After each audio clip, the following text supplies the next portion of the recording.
Bonjour à tous, on vous accueille avec 2 petites minutes de retard. On voulait caler un point technique avec Sarah, pour faire venir les derniers.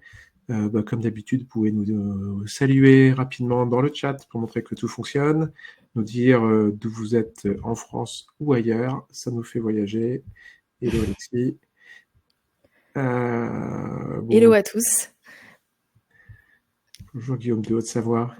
Alors, un petit test pour nous mettre en jambes. Voilà, on voyage. Alors, que faites-vous actuellement? Est-ce que vous êtes en formation chez nous ou ailleurs? Vous avez fini une formation chez nous ou ailleurs? Vous êtes salarié? Vous êtes freelance? Le freelancing, vous y pensez? Vous envisagez une formation et vous êtes là par curiosité. C'est un sondage tout frais et je vous encourage à y répondre rapidement. Ça permet aussi à Sarah d'adapter le ton ou d'approfondir certains aspects. Je regarderai le résultat dans quelques minutes. Je vais lancer tout de suite la présentation parce qu'en fait, c'est le moment où je parle le plus. Et vous n'êtes pas venus forcément pour ça, mais je suis ravi ce soir d'accueillir Sarah pour plein de raisons. Parce que c'est une alumni au Clock et ça fait du bien de finir la saison avec quelqu'un qui est passé par chez nous et de voir ce qu'on peut faire après au Clock. Donc je trouve ça super. Et puis en plus, tu as un parcours chouette et un volet d'offres de services qui est aussi intéressant, sans faire de publicité parce que tu n'es pas forcément venu là pour ça. Ton site est très chouette. Merci. Et donc, voilà l'introduction rapide. Mais comme d'habitude, un petit mot sur O'Clock, qui on est. On est un organisme de formation qui forme à peu près 1500 personnes, beaucoup en reconversion sur des formats intensifs de 8 à 10 mois pour obtenir des Bac+2, Bac+3 et plus, spécialisés dans les métiers de la tech. En synchrone, ça veut dire que les cours commencent à 9h, finissent à 17h. On est entre 25 et 30 par promo et vous êtes très, très encadrés grâce à notre super équipe pédagogique. Comme on fait du synchrone, on n'est pas là pour bâtonner des vidéos, on apprend vraiment en équipe. Il y a plein de choses à raconter sur O'Clock, mais ce n'est pas le but aujourd'hui. Les intervenants, je ne change pas d'une semaine sur l'autre, si peut-être coupe de cheveux ou cadre, etc., mais je reste la même personne. Et surtout, on a Sarah, qui est experte WordPress et Elementor, pour les gens qui aiment bien Elementor, fondatrice de Matrice Freelance et alumni O'Clock de 2018.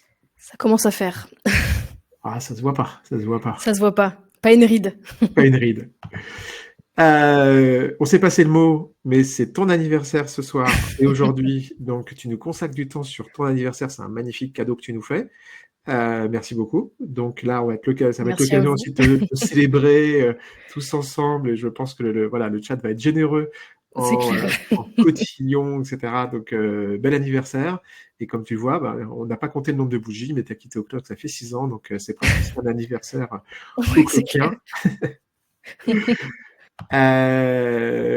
Pour les gens qui ne connaissent pas Livestorm, vous avez l'onglet de chat dans lequel vous arrivez, et là, on discute, on relance, on se fait des blagues, etc.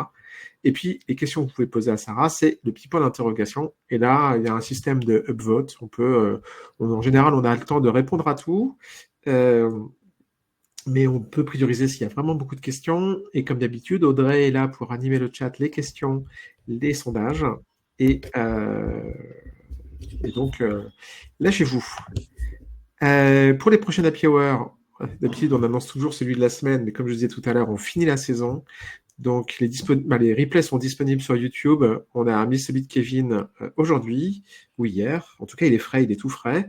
Et il y a tous ceux de la saison, à part le premier, puisqu'en fait, l'intervenant voulait qu'on reste discret sur ce qu'il raconte. Donc, en général, une semaine plus tard, on diffuse le replay pour le grand public. Mais restez avec nous, vous avez le contact direct avec la personne qui vit directement l'expérience. Et c'est quand même aussi sympa pour interagir. Et donc, si vous voulez retrouver le programme de la rentrée, happy-hours sur oclock.io. Et ça en est fini de mon intervention. Pour l'essentiel, je relance Sarah qui a le bon goût de s'hydrater maintenant. Exactement, pour éviter le petit mal de gorge durant le live. Voilà. Par ailleurs, je suis moi-même assez enrhumé, donc je vais couper le micro souvent, mais sur la caméra, je pense que j'arriverai pas à vous cacher tout ça. Donc, je laisse parler Sarah, qui a aussi un support, et je m'éclipse en deuxième plan, mais je relance et je suis pas loin si nécessaire. À toi, Sarah. Parfait, merci Cyril. Je coupe le chat juste pour moi d'un point de vue visuel pour pouvoir être 100% focus sur les slides et je vous partage mon écran tout de suite. Hop, on est bon. Est-ce que vous voyez bien mon écran? Je laisse juste Cyril me dire si c'est OK ou pas OK puisque je n'ai pas le chat sous les yeux. Non, mais c'est OK. On voit bien tout ton écran avec la barre de navigation. Exactement, impeccable. Et ben du coup, merci à tous d'être là avec moi ce soir, encore une fois, sans grand spoiler, c'est mon anniversaire, je comptais le dire durant le live, mais vous m'avez fait la surprise au sein d'Oclock, et ça me fait super plaisir. Je sais pas combien on est là en même temps en live, je me dis que ça fait comme un gros gâteau à partager ensemble, mais bon, le but c'est quand même de vous donner pas mal de choses ce soir. Justement, mon engagement pour cette soirée et pour ce live, c'est de passer 1 heure avec vous et vous donner un maximum de valeur, et que vous partiez de là avec, je pourrais dire, un peu comme une roadmap claire et actionnable de ce qu'on doit faire et ce qu'on peut faire justement après une reconversion quand on veut se lancer en freelance. Je m'engage à être avec vous et à tout donner durant ce live, donc éloignez un petit peu les téléphones, prenez de quoi noter, même s'il y a un replay, parce que ce qui se passe en live en général, c'est vraiment un moment, on va dire, tous ensemble. Il y a un peu une effusion qui se crée, donc soyez vraiment là, ça peut vraiment être cool d'avoir cette énergie tous ensemble. Petite présentation assez rapide, assez sommaire. Donc, Sarah Camille, 31 ans aujourd'hui, pour le coup. Et donc, effectivement, je suis web designer WordPress et Elementor, formatrice en école, mais pas que, aussi auprès de professionnels. Et puis, comme Cyril l'a dit, fondatrice de Matrice Freelance, qui est un blog, mais pas que. Et je vais en dire un petit peu plus juste après. En termes de timeline, pour que vous ayez un petit peu le passif et le comment j'arrive avec vous aujourd'hui depuis justement ces 5-6 ans qui sont passés. J'ai été formée donc chez O'Clock en 2018, ça a été WordPress, feu WordPress. Il me semble que pour le moment, elle n'est plus encore ou pas encore ou plus du tout distribuée au sein d'Oclock, mais voilà, j'ai fait partie de celles et ceux qui ont été formés sur WordPress. J'ai lancé mon activité du coup en mars 2019, donc ça commence à faire un petit peu. Premier client trouvé en moins de 30 jours en partant de zéro, mais je vais vous dire exactement ce qui s'est passé pour que vous ayez vraiment toutes les clés et tout un petit peu les backstage de cette année 2019-2020 quand j'ai vraiment commencé à avoir pas mal de clients. 2020, c'est une année pivot aussi, j'en parlerai, que ce soit durant le live, mais aussi avec les questions-réponses. Depuis 2022, je dirais qu'il y a eu quand même pas mal d'opportunités d'évolution, tant sur le mindset que aussi sur le CA. Et c'est là où j'ai un petit peu transitionné vraiment de freelance, un petit peu à entrepreneur. Vous verrez pourquoi je vous dis ça. 2023 pour moi, c'est la date où j'ai clairement lancé Matrice Freelance, le blog, et puis après ça a un peu plus évolué.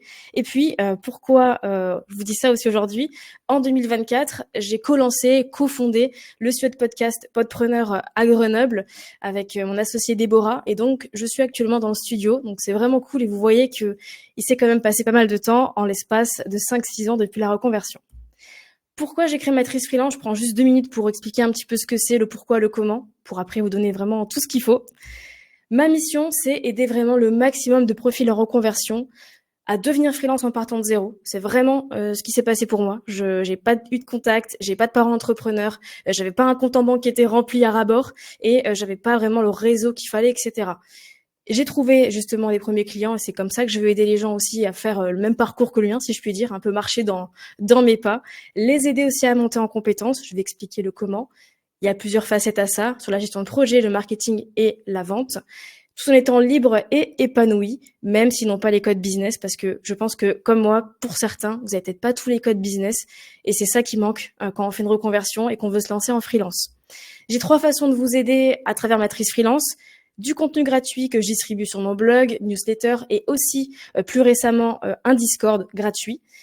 Une formation que j'ai justement co-créée justement cette année qui s'appelle Freelance Protagoniste, 30 jours pour trouver ses clients et le mentorat en individuel pour avoir vraiment un suivi personnalisé 100% sur mesure. Et puis en bonus, je donne aussi un petit peu les clés de mon réseau, les gens qui sont un petit peu des connecteurs pour pouvoir un petit peu avancer et cheminer dans la vie de freelance. Pour commencer, j'aimerais vous poser une question ouverte. Alors, en sachant que je ne vais pas voir les réponses, mais vous avez tout le loisir d'y réfléchir en même temps que je vous pose les questions. À votre avis, quels sont un petit peu les mythes sur le freelancing? C'est quoi un peu les idées reçues qui se passent et qu'on a par rapport à ce sujet? Je vous laisse juste 2 secondes et je passe à la suite.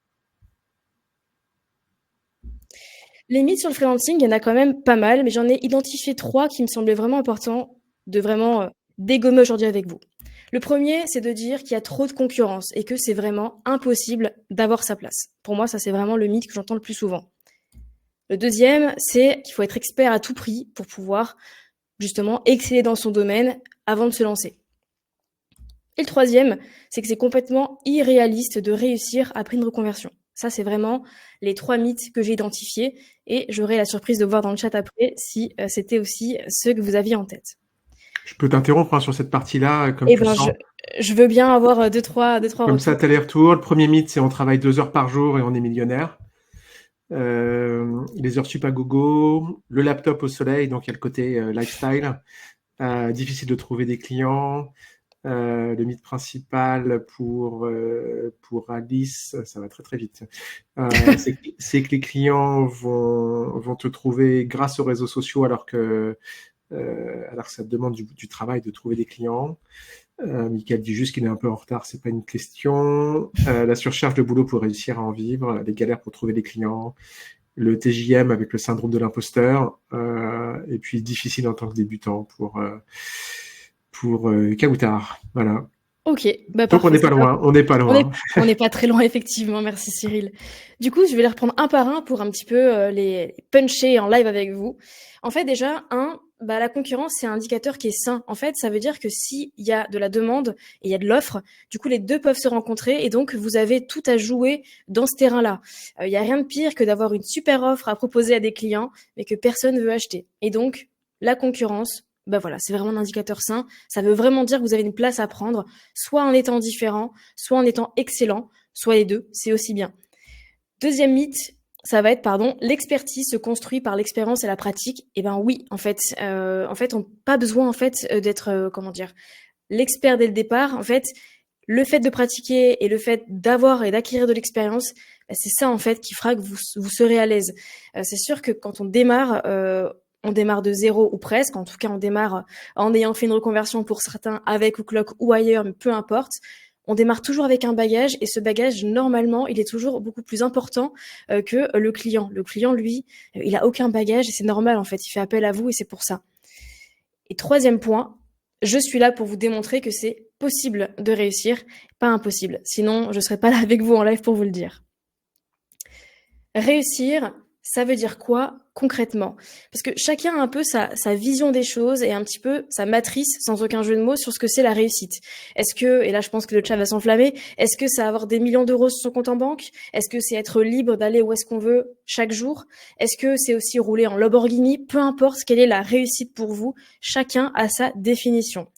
La mienne, elle est simple. C'était déjà un contexte de vous dire ça parce qu'en fait, c'est vraiment quelque chose qui est personnel. Mais mon équation, ou en tout cas, les points importants pour moi, c'est d'avoir de l'argent, évidemment, gagner mieux ma vie, avoir du temps pour moi ou avoir en tout cas suffisamment de temps pour profiter de la vie, parce que la vie passe très vite. Et donc, il faut en profiter chaque jour avec ses proches, sa famille et tout ce qu'il faut pour pouvoir être vraiment heureux. C'est aussi faire un métier qu'on aime. Pour le coup, là-dessus, j'ai rien à dire. Je fais un métier que j'adore chaque jour. Et puis aussi, être libre. Donc, être libre de se dire, aujourd'hui, je ne travaille pas parce que pour plein de raisons, c'est mon anniversaire ou c'est un jour spécial pour moi ou j'ai juste pas envie et je veux mettre off une journée. Moi, c'est un petit peu mon équation. C'est un petit peu les arguments qui reviennent souvent, mais en tout cas, c'est important de savoir ce que c'est pour soi la réussite.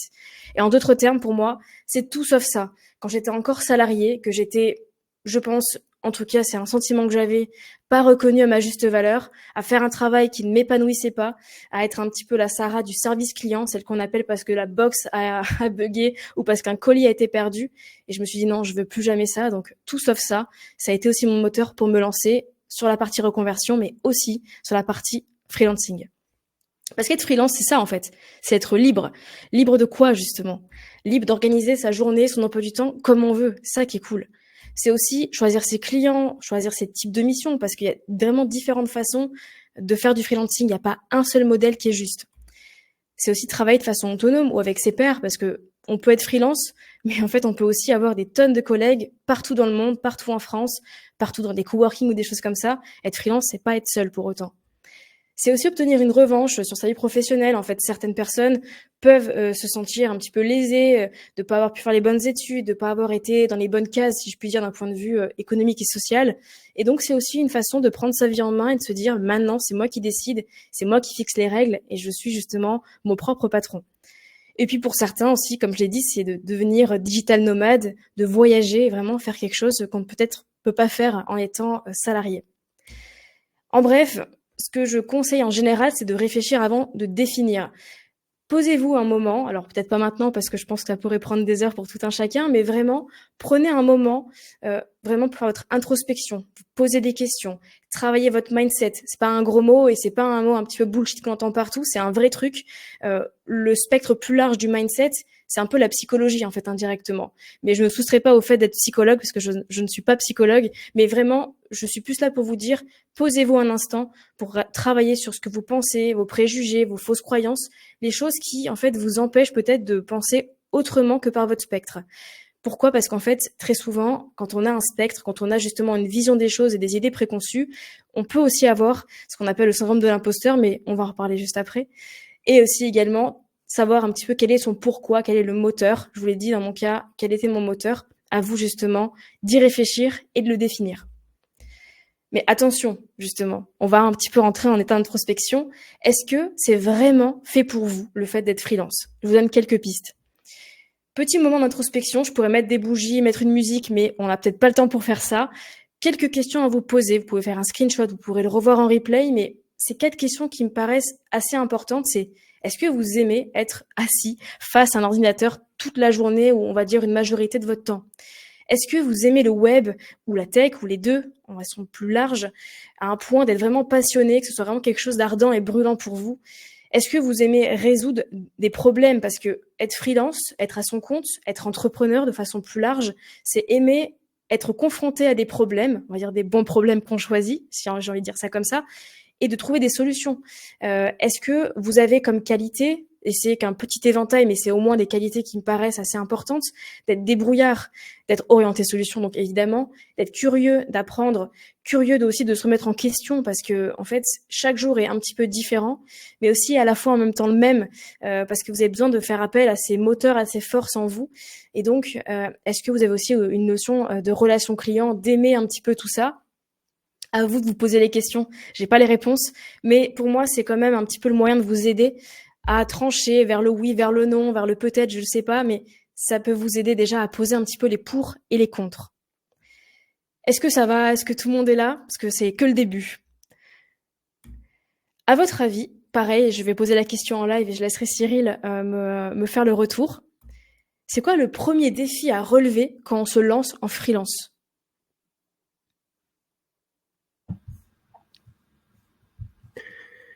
Alors, faire le premier pas pour Guillaume, se lancer pour Hamza, trouver des clients pour Baptiste, le premier client pour Yacine, le premier projet pour... mince, je vais pas écorcher le nom, ça va vite.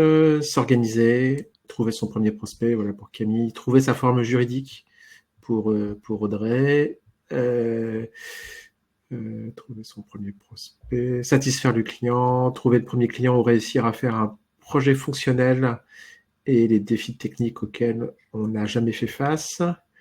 Il y a des winners dans les réponses. Il y a des winners dans les réponses. Faire un bilan financier, trouver les premiers clients, les satisfaire, se lancer. Voilà à peu près les tendances. Convaincre. Alors, Benoît dit convaincre sa femme que c'est une bonne idée. Alors, on va dire son conjoint aussi. Oui. Hamza, c'est vrai que la forme juridique, c'est compliqué à choisir. Bon, en fait, je suis pas sûr que ce soit plus compliqué. Se lancer pour Joy. Voilà un peu, ça se tarit. Super panel. Ouais, très beau panel. Parfait. Alors justement, j'allais le dire, excepté le fait de créer sa micro-entreprise, parce que déjà, j'ai un article à vous proposer si jamais ça vous intéresse, mais surtout, il y a eu des bonnes réponses. Votre premier défi, effectivement, c'est de trouver... Il y a un business plan aussi. Oui, voilà. Aussi, ouais. C'est une bonne idée. Et Benoît précise que c'était de l'humour. Alors, je précise, Benoît, qu'on essaie d'être attentif sur ces questions d'égalité, de mixité, parce que tout le monde, c'est ce qu'on montre aussi, c'est ce qu'on veut montrer. Il y a pas forcément assez de femmes dans la tech, et il y a plus de syndrome d'imposteur aujourd'hui chez les femmes. C'est aussi sociologiquement construit. C'est un gros débat. Donc c'est vrai qu'on essaye d'équilibrer, et en même temps, oui, d'avoir de l'humour, mais sans les smileys à l'écrit, c'est pas toujours évident. Mais en tout cas, bien sûr, c'est une affaire de famille aussi, d'équilibre financier. Et donc, c'est une décision commune. Voilà, je te rends la main et on reprendra le chat. Merci pour les retours, parce qu'il y a des choses, en plus, il y a des sujets clairement géniaux dans les commentaires. Donc, merci pour la participation. Mais oui, le premier défi, c'est de trouver son premier client. J'enfonce des portes ouvertes, mais je vais un peu plus loin que ça. En fait, avant de trouver ses premiers clients et de vous donner un petit peu les clés et le comment j'en ai trouvé pratiquement quelques mois après m'être lancée, déjà ne faites pas ces 5 erreurs que j'ai identifiées très souvent dans les gens qui me contactent en MP, via O'Clock, LinkedIn, etc. 5 erreurs qui pour moi sont assez fatales sur le fait de se lancer en freelance.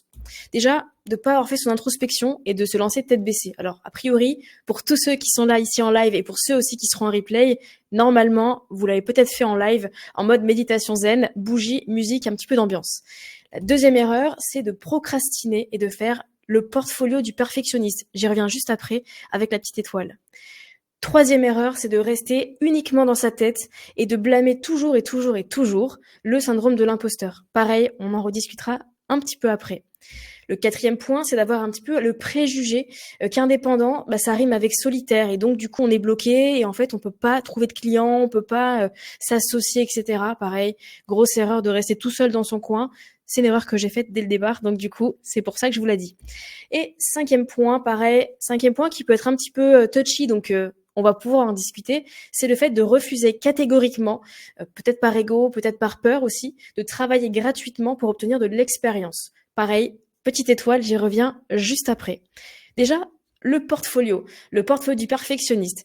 Je vous le dis, en long, en large, en travers, durant ce live, et pour le replay aussi, c'est valable, vous n'avez pas besoin d'une nouvelle charte graphique, d'un template pour votre site web, d'un logo, d'une typo, de quoi que ce soit pour vous lancer. Ça, c'est vraiment de la procrastination, on va dire un peu semi-active, semi-passive. Il vous faut 2 choses, de l'expérience, évidemment, et de la preuve sociale. Et donc, vous pouvez faire différentes choses pour avoir de l'expérience. J'y reviens après par rapport au travail gratuit, mais il y a tout ce qui est projet fictif, en fait, parce que vous pouvez très bien reprendre un site qui est mal fait et le refaire. Et le site des impôts professionnels est un bon cas d'usage. Vous avez aussi les études de cas sur, peu importe, par exemple, un documentaire qui vient de sortir, sur Netflix, sur Amazon Prime, peu importe. Je vois souvent des gens faire des réactions à chaud à des documentaires. Je pense aussi à celui d'Orelsan qui est sorti sur Amazon Prime, et de faire une analyse marketing.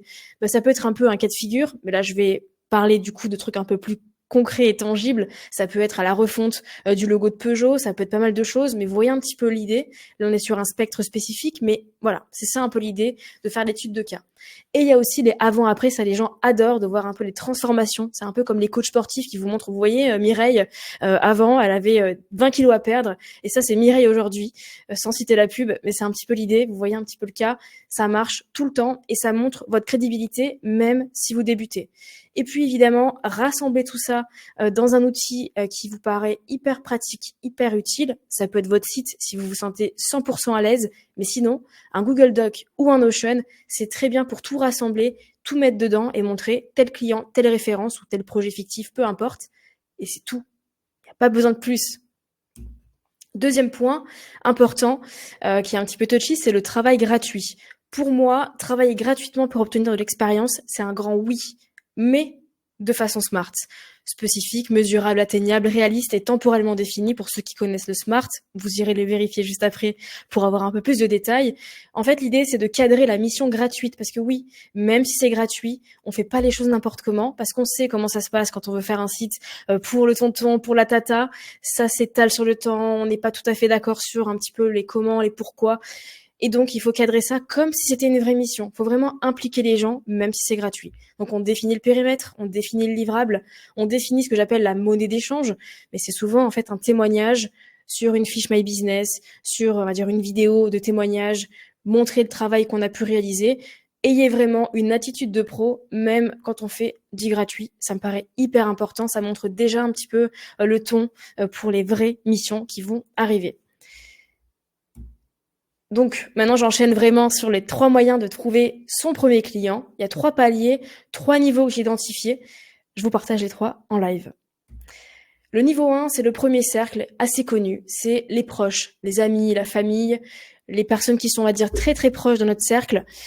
Ça peut être aussi ce que j'appelle un petit peu la vie associative et culturelle. Ça peut être aussi les clubs de sport et autres. Vous voyez un petit peu l'idée. Les commerces près de chez vous. L'idée, c'est quoi? C'est d'activer le principe du bouche à oreille. Parlez de vous. Pourquoi? Parce qu'en fait, très souvent, on se dit, c'est bon, je me suis lancé en tant que freelance. Oui, mais personne ne le sait si tu l'as pas dit.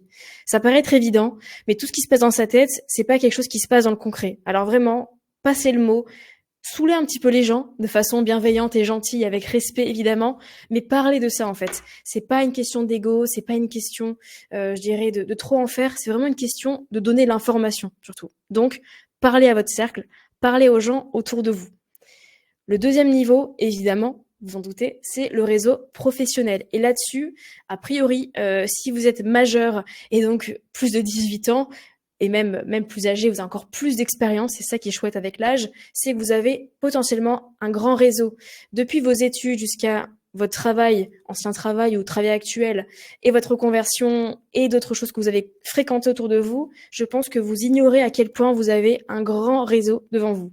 Et le réseau, c'est vraiment ça qui fait toute la différence, année après année, que ce soit un débutant qui vous le dise, moi avec mes 5 ans d'expérience et d'autres personnes que je côtoie dans mon cercle professionnel d'entrepreneurs et de freelance, le réseau c'est vraiment la clé. C'est pas, vraiment je vais l'insister, hein, le réseau c'est vraiment la clé. C'est ça qui fait la différence pour avoir des missions, pour pas se sentir tout seul, pour vraiment se dire qu'on a un arsenal et on va dire une armada, on va dire, de personnes qui peuvent vous recommander en tant que prescripteur. Vraiment, c'est hyper important. Donc j'insiste encore une fois. Et donc, vous pouvez aussi participer à des événements locaux, apéro business, apéro pitch, etc. Il y en a partout dans les grandes villes et moyennes villes. Et puis aussi, vous pouvez profiter des coworking. On ignore à quel point on peut faire des rencontres professionnelles et trouver des prochains clients. Moi, ça a vraiment été un point pivot où j'ai pu trouver un de mes plus gros clients grâce au coworking, chose que j'aurais complètement pu passer à côté si j'avais pas fait l'effort d'aller coworker dans un chouette cowork. Et troisième point important aussi, c'est le réseau virtuel. On sait que les réseaux sociaux sont omniprésents, il y en a de plus en plus, tout type de communication. Pour moi, c'est le dernier palier et c'est en même temps le premier, mais je vais vous expliquer pourquoi je vous dis ça. Il y a vraiment plein de choses, même la publicité, mais là on part sur un niveau qui est un peu stratosphérique quand on veut se lancer. Il y a aussi les événements en ligne comme celui-ci, un live. Vraiment, il y a vraiment différentes façons de réseauter et le virtuel doit aussi faire partie de l'échiquier un petit peu général. En bref, je vais vous donner 3 exemples concrets de missions dans les premiers mois de lancement. Vous verrez, c'est assez incroyable et ça reprend les 3 niveaux de cercle que j'ai pu vous présenter. Le premier exemple que j'ai, c'était quand je me suis lancée en 2019. Donc, pour rappel, je me suis lancée un 12 mars 2019. C'était les 30 ans du web. Vraiment, je crois que moi, dans les dates clés, je fais vraiment à chaque fois fort.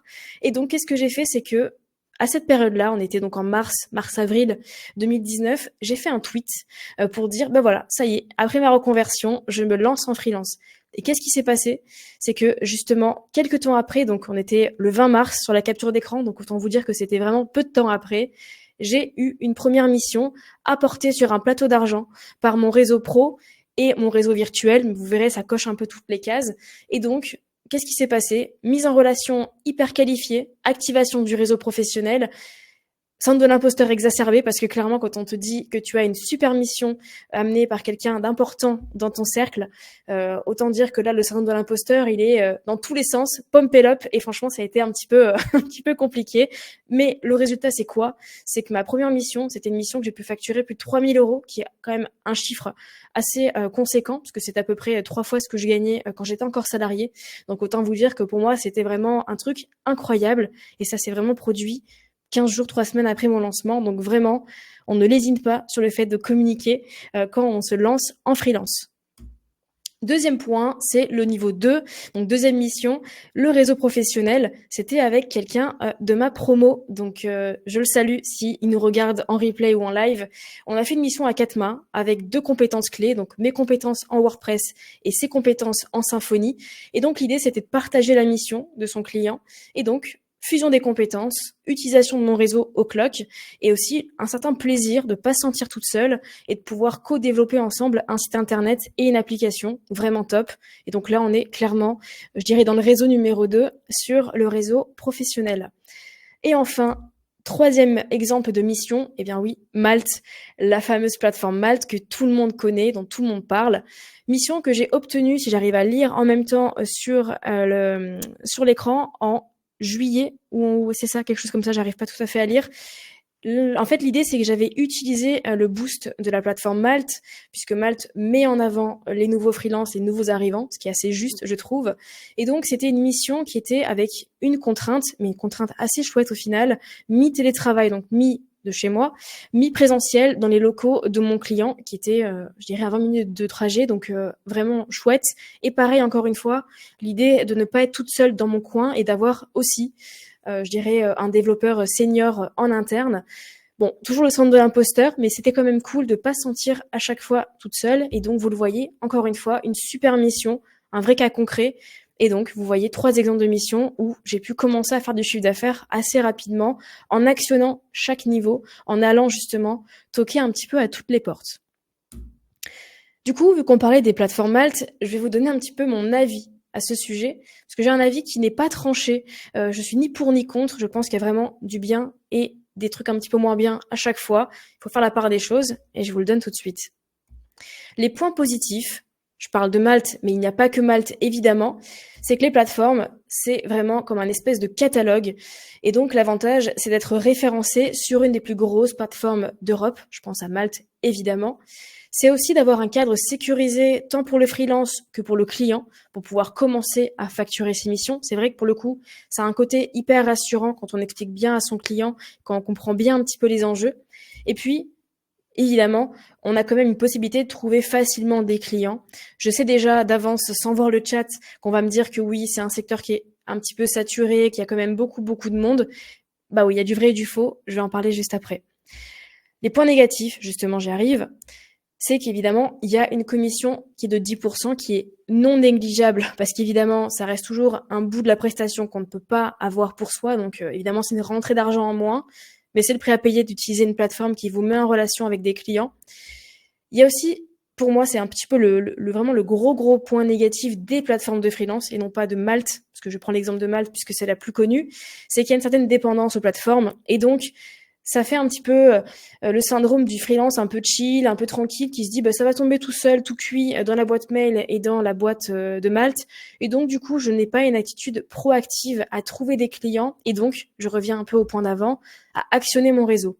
Et puis, il y a un petit peu le Pareto de la concurrence, c'est qu'il y a effectivement une tendance où on voit que les plus gros freelances, les top freelances, les malteurs, les malteurs niveau 1, 2, 3, trust un petit peu le haut du panier et donc arrive à récupérer une partie des missions. On revient un petit peu à l'idée que c'est saturé, il y a trop de concurrence. Oui et non, mais voilà, c'est sûr que le problème des plateformes, bah, c'est qu'on est un petit peu dans un écosystème et donc, évidemment, il y a un petit peu ces points négatifs. Mais il y a quand même, voilà, point négatif, point positif, il faut faire la part des choses et donc, en bref, Malte et compagnie, mon avis, c'est d'avoir surtout une stratégie globale. Malte et les autres plateformes, je préfère le préciser, c'est vraiment quelque chose qui s'imbrique dans une stratégie globale. Donc il faut mettre un petit peu cette plateforme comme étant un tremplin pour se lancer, mais il ne faut pas se dire que toute l'acquisition doit se faire sur les plateformes. Donc il faut vraiment avoir une vision globale pour pouvoir justement tirer un petit peu son épingle du jeu et trouver des clients. Je passe sur un autre sujet qui est souvent des sujets en tout cas qu'on me pose souvent en question, que ce soit par mail, etc., à travers Matrice Freelance ou à travers LinkedIn, c'est toute la question des devis, de la posture pro, tout ce qu'il faut, tous les ingrédients pour avoir une posture de professionnel et être un freelance au top. Parce que vous voyez, parfois, être un freelance au top, c'est pas être le meilleur freelance.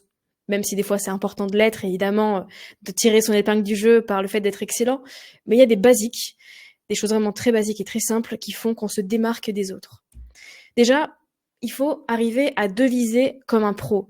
Ça veut dire quoi, deviser comme un pro ? Déjà, c'est de se dire qu'un devis, ce n'est absolument pas une liste de courses. C'est pas un truc où on pioche, on met les ingrédients dedans, on met la liste et on se dit à la fin, ça fait une tambouille et il y a un prix à la fin et le client paye. Non. c'est pas vrai. Un devis, c'est réellement, j'insiste, un document qui a une valeur juridique. C'est un contrat. Donc ça vous lie avec le client. Vraiment, vous avez les mains liées. Et donc, si vous mettez n'importe quoi comme une bonne liste de courses, vous êtes contractuellement obligé de faire tout ce qu'il y a dedans. Donc ça veut dire que si vous mettez qu'il y a 150 pages sur un site internet, vous êtes dans l'obligation de livrer 150 pages. Vous pouvez pas faire l'impasse là-dessus.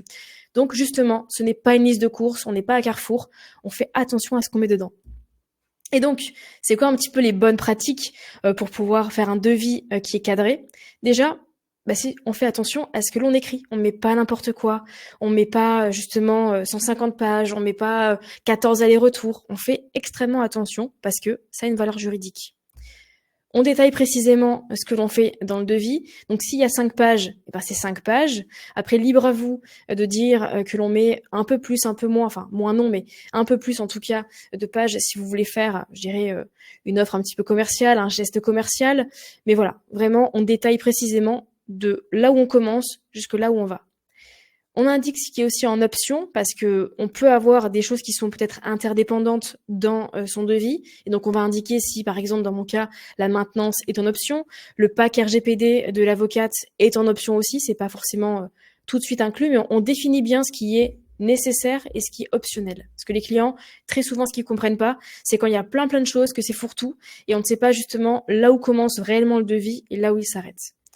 On mentionne aussi si le devis dépend d'une condition externe. Je précise, moi, il m'arrive parfois d'intégrer des maquettes de la part de web designers, de graphistes, etc. Et donc, si à un instant T, on me donne une maquette où il y a, je sais pas, 4 pages et pas trop de difficultés que j'ai identifiées, ok, ça veut dire qu'à telle date, on était là. Si en revanche, le graphiste, le ou la graphiste revient vers moi et revient vers le client en disant, finalement, on a ajouté 5 autres pages, évidemment que mon devis va devoir évoluer en conséquence. Évidemment que peut-être des complexités techniques vont découler. Et donc, j'indique toujours quand quelque chose est en condition, est lié à une condition externe, parce que c'est hyper important. Et sinon, on se trouve un petit peu piégé dans un entonnoir où on se dit, mince, j'ai devisé que 4 pages, on en a le double, il y a des trucs en plus un peu compliqués, et ça commence à créer un petit peu de tension avec le client. Donc, voilà, faut tout de suite clarifier ce qui dépend de soi, ce qui dépend des autres, et au moins, le client apprécie la précision.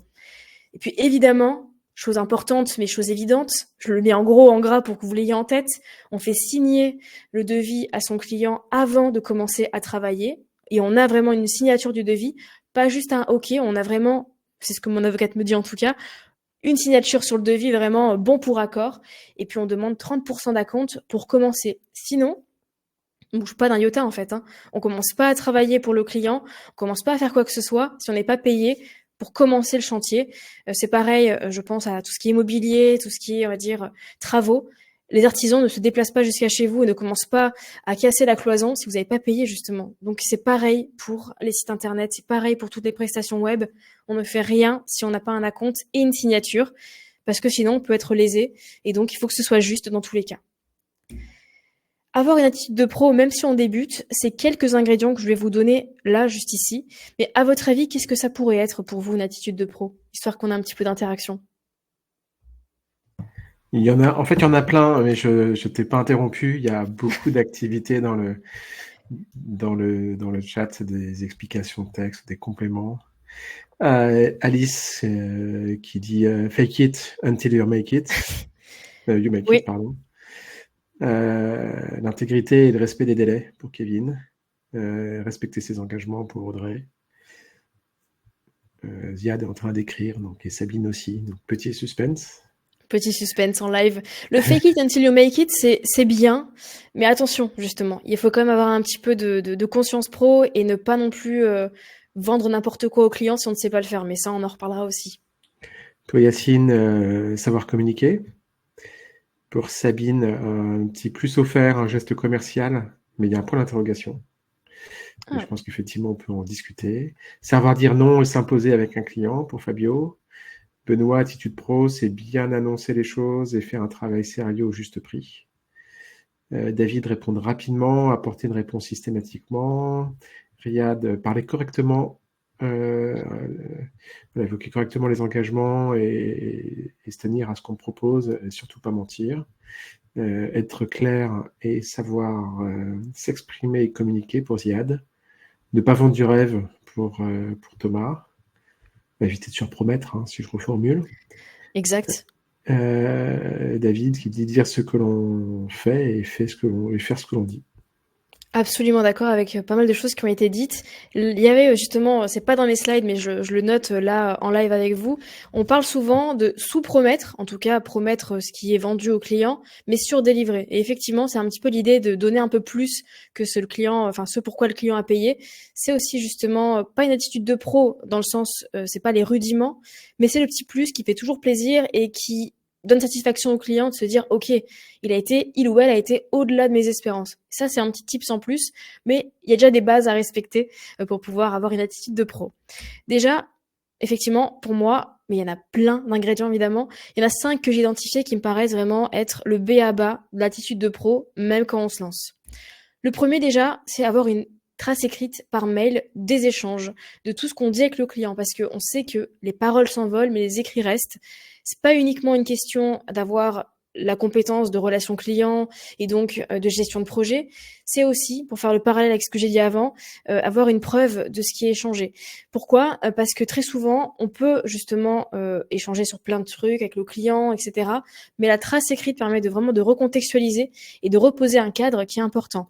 Si on a un souci, c'est une preuve juridique, mais sinon, c'est une bonne posture d'à chaque fois faire le premier pas, de mettre une trace écrite sur chaque point qui a été fait, sur chaque élément important. Je ne dis pas à chaque fois, mais vraiment les points structurants sur une mission. 2, c'est de détailler le déroulement de la mission du début à la fin. Ce que les clients n'aiment pas en général, c'est de ne pas savoir où est-ce qu'ils vont. Dans mon cas de figure, en tout cas, et dans mon exemple et mon expertise et mon expérience, ce qui déplaît souvent aux clients, c'est de parler à quelqu'un qui est trop technicien, puisque moi, mes clients sont en général des indépendants, des petites TPE, des petites PME. Et donc, pour certains, ils détestent en fait le jargon trop technique. Ils ont l'impression, peut-être pas d'être roulé dans la farine, mais en tout cas, de pas savoir où est-ce qu'on va, de pas savoir ce qui est vendu. Et du coup, de pas savoir quand ça commence, quand ça se finit, ou voilà, où sont un petit peu les jalons.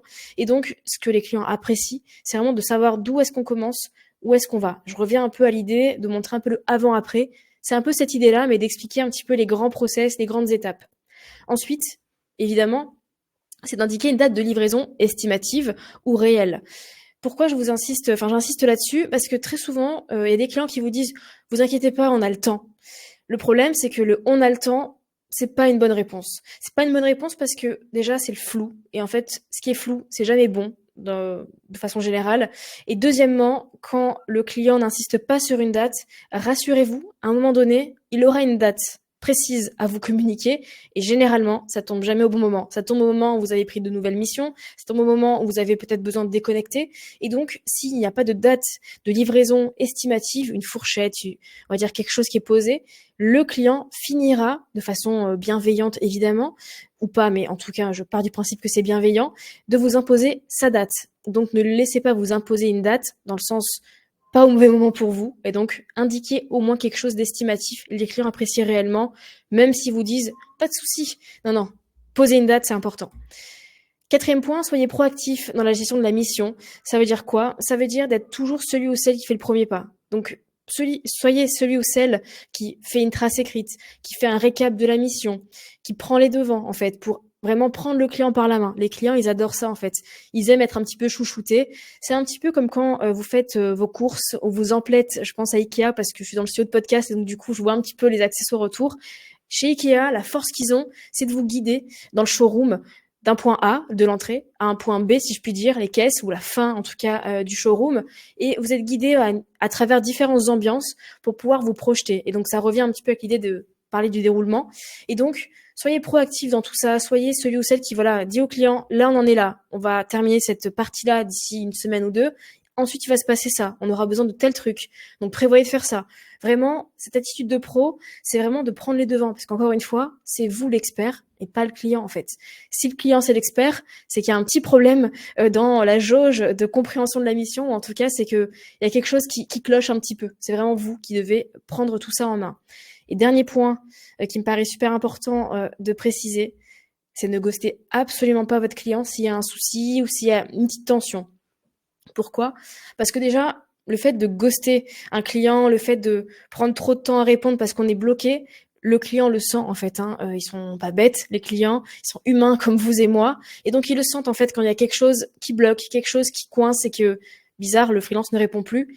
Non, vraiment, ne laissez pas un client sans réponse parce que s'il commence à vous relancer une fois, deux fois, trois fois, en général, ça risque de s'envenimer. Il y a des clients qui n'ont aucune patience et qui sont impitoyables et en fait qui vont vous mener la vie dure, un petit peu à juste titre, parce qu'en fait, si vous ne leur répondez pas, parce qu'il y a un point de blocage, parce qu'il y a un souci dans votre vie personnelle et ça peut arriver, voilà, ne laissez pas du flou, ne laissez pas du silence. Ça inquiète les gens, ça les agace et en fait, ça montre vraiment une attitude pas professionnelle, pas quelqu'un de confiance. Et c'est souvent un petit peu le reproche que j'ai pu entendre quand j'ai récupéré des missions d'un freelance qui avait commencé à faire quelque chose, ou quand j'ai réussi à avoir un client qui m'a dit bah en fait le freelance avant toi, bah, clairement en fait il tenait pas la route, il répondait pas à mes mails, il mettait 15 ans à répondre, j'étais vraiment dans le flou. Et en fait voilà, simplicité, explication, présence, proactivité, c'est vraiment une attitude de pro, même quand on commence. Ça demande pas, je dirais, de hard skills techniques. Ça demande vraiment des soft skills et c'est à la portée de tous. Ça s'apprend. C'est pas inné. Alors certains sont plus à l'aise, mais c'est vraiment ça l'attitude de pro, attitude 5 étoiles quand on débute. Et je me dis waouh, est-ce que vous êtes toujours là avec moi? Parce que c'est Oui. bientôt la fin du coup. Et donc ne partez pas sans votre cartable. Je vous dis ça et après on arrive sur les petites questions-réponses parce que je pense qu'il y a quand même pas mal d'interactivité quand je vois que là-haut on est à 103, 103 commentaires. Envoyez-moi en MP si vous êtes intéressé sur LinkedIn notamment parce que c'est là où je pense qu'on peut connecter tous le mot cartable en MP. Comme ça, je sais que vous êtes intéressé pour la petite checklist, fiche récap de tout ce qu'on s'est dit avec quelques conseils en plus. Voilà, juste la petite info. Parce que quoi, c'est déjà fini.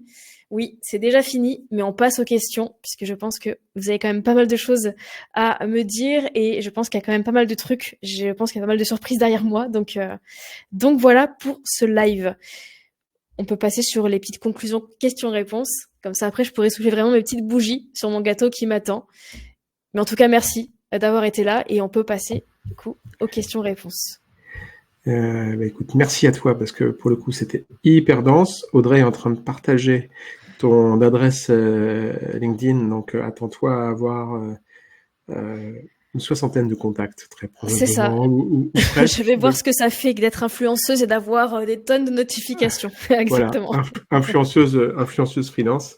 Exactement. Il y a énormément de questions. Bah, à peu près, il y a une bonne douzaine de questions à côté. Super. Il y a beaucoup de remarques aussi, donc on pourrait avoir beaucoup de débats. Et il y a un sujet aussi sur la formalisation. Sabine avait une question dans le chat sur est-ce qu'il faut à chaque fois faire reformuler une réponse par mail pour avoir les traces écrites. En fait, c'est comment tu gères les évolutions ou les demandes entre qu'est-ce qui est du pur formalisme et tu vois, voilà, c'est pour gérer ce volet contractuel. Ben, c'est très important ce que tu évoquais sur le volet contractuel, mais il y a une souplesse à avoir entre le formalisme.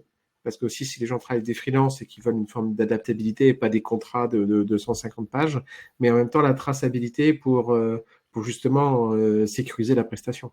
Tu veux que je réponde maintenant, comme ça on peut démarrer sur cette question? Oui, voilà, on démarre là-dessus parce que c'était dans le chat. Après, je repasse sur l'onglet et en fait, pour te dire est-ce qu'on est toujours là, en fait, il n'y a pas eu de décrochage. On est toujours autant. Donc, et il y a une quinzaine de questions après. Super, bah parfait. Pour rebondir justement sur la question de Sabine, en fait, comme tu dis Cyril, comment est-ce qu'on évite d'être dans le formalisme et le côté un petit peu trop contractuel? En fait, moi, ce que j'identifie souvent, c'est quand il y a un point important. Donc, par exemple, il y a un livrable, parce que très souvent, c'est ce qui se passe dans mes missions, puisque mes missions, c'est de la création de site internet. Ça peut démarrer du logo, ça peut même démarrer du business plan dans certains cas, parce que mes projets web, en fait, ils sont vraiment assez larges. Et donc, soit je les prends au moment où il y a déjà eu un logo, l'écriture de contenu, etc. Parfois, c'est avant, mais peu importe d'où je commence la mission, ce que je fais, c'est que quand il y a des livrables importants, si on part du début, il y a le logo. Donc, imaginons, alors c'est pas moi qui fais le logo, mais ça peut être une graphiste avec qui je travaille qui fait le logo. Point d'étape. Donc, ça veut dire, est-ce qu'on est toujours OK sur ce qu'on s'était dit par rapport à la mission? Mais c'est de façon très informelle, en fait. C'est une façon juste de reposer un jalon. On en est là, tel livrable, OK, pas OK. Pas OK, et ben on voit comment on peut justement faire un aller-retour comme c'est prévu ou non, faire un geste en plus. Et puis si c'est OK, on passe à la suite. Mais c'est vraiment l'idée quand on a vraiment des réunions d'étapes importantes, pas juste ah au fait j'ai pensé à tel truc. Non, c'est vraiment on fait une présentation importante d'un livrable. Du coup, on fait un jalon. Cher client, chère personne, etc. Bah voilà, on a vu ensemble aujourd'hui la livraison de la maquette. Est-ce que tout est OK? Est-ce qu'il y a des questions en suspens? Est-ce qu'il y a des choses qui sont voilà restées un petit peu dans le flou? Oui, non. On reprend le temps d'échanger. Si on identifie ou si le client identifie qu'il y a un petit point qui fait un petit peu évoluer le projet, on peut dire alors OK, bah merci beaucoup pour le retour. En revanche, ce petit point-là que vous soulevez qui peut être tout insignifiant pour vous, pour moi, ça signifie par contre telle contrainte.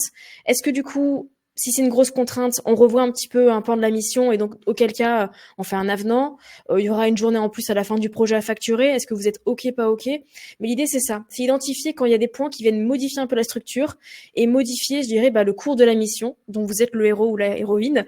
Et donc, est-ce que justement on bouge un petit peu les lignes, on se met d'accord ou pas? C'est un petit peu ça l'idée.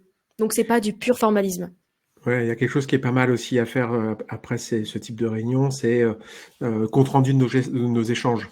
Ça permet d'avoir le comité de pilotage, faire un mail pour dire voilà ce qu'on a retenu, les points saillants. Ça permet de cranter. C'est à la fois pro, c'est pas un excès de formalisme, et je pense que ça peut mettre tout le monde d'accord. Je prends les questions. Il y a des choses. Ouais, voilà, il y a Il y a de des tout. choses. Il y a de tout. Donc, on les égrène au fur et à mesure, et puis on Allons-y. répond. Voilà. Comment tu définis ton prix? Est-ce que tu travailles au forfait ou est-ce que tu as un prix à la journée?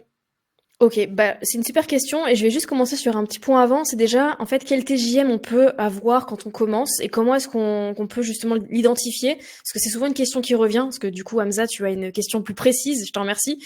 En fait, déjà pour avoir son TJM, ce qui peut être un super guide, bah, c'est les pairs qu'on peut avoir autour de soi si on en a. Mais sinon, truc hyper simple, allez sur Malte, regardez un petit peu les fourchettes de ce qui se passe sur votre expertise débutant, sur justement votre secteur, sur votre spécialité. Voyez un petit peu ce qui ressort et déjà ça donne une bonne idée du tarif TJM minimum syndical si je puis dire pour pouvoir se lancer.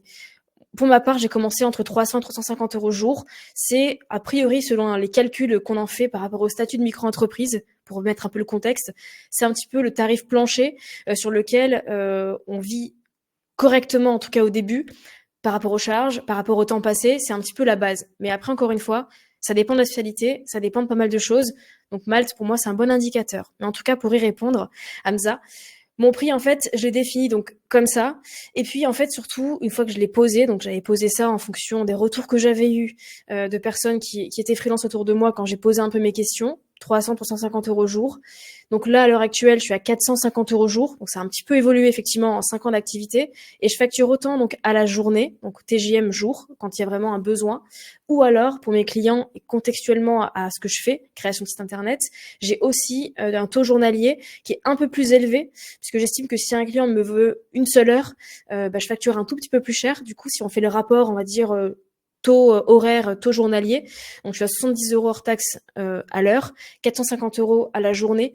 Et du coup, j'ai un petit peu les deux. Et j'ai aussi ce que j'appelle pour mes clients un quota temps, donc un pack d'heures pour ceux qui veulent vraiment avoir un quota temps d'évolution sur un site. Donc, j'ai un petit peu les deux, à la fois forfait ou journalier, ou en tout cas à l'heure, au pack d'heures.